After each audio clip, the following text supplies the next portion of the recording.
ఇక్కడికి రాజకీయాలు ముగిసిపోయినాయి, మొదటి దఫాలో జరిగినాయి. ఇక రాజకీయాలకు తావు లేదు. గ్రామ స్వరాజ్యం వెల్లువిరివాలి, ప్రజలకు ప్రభుత్వ పథకాలు అందాలి, గ్రామాలు అభివృద్ధి చెందితేనే మరి రాష్ట్రం అభివృద్ధి చెందుతుంది. కాబట్టే గెలిచినటువంటి సర్పంచులు మీరు ప్రజలకు అందుబాటులో ఉండి ఇప్పుడు ఏదైతే ప్రజల దీవెన పొందిందో మరి 5 సంవత్సరాలు మీరు సేవ చేసి ప్రజలని మన్ననలు పొందమని కూడా విజ్ఞప్తి చేస్తూ, రాజకీయాల్లో గెలిపోవటంలో సహజం. కాంగ్రెస్ పార్టీ పక్షాన ఇంకా 30% మంది అభ్యర్థులు ఓడిపోయి ఉండవచ్చు. మీరు నిరాశ నిస్పృహలకు పోవద్దని. ఎందుకంటే 42% రిజర్వేషన్ అనేది చట్టపరంగా మేము అన్ని ప్రయత్నాలు చేశాం.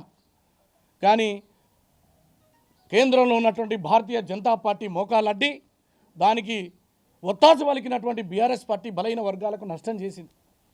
అందుకే ఇవాళ పార్టీ పక్షాన 52% పైగా గెలిచినటువంటి అభ్యర్థులు బీసీలు ఉన్నారంటే అది కాంగ్రెస్ పార్టీకి రాహుల్ గాంధీ గారు ఇచ్చినటువంటి ఏదైతే కమిట్మెంట్ ఉందో అది ఇవాళ ఈ జిల్లాలో పరిపూర్ణమైంది. మేము 42% అని చెప్పాము చట్టపరంగా, కానీ 52% అని మాకు తేలింది. ఇందులో అన్ని కులాల వారు, అన్ని వర్గాల వారు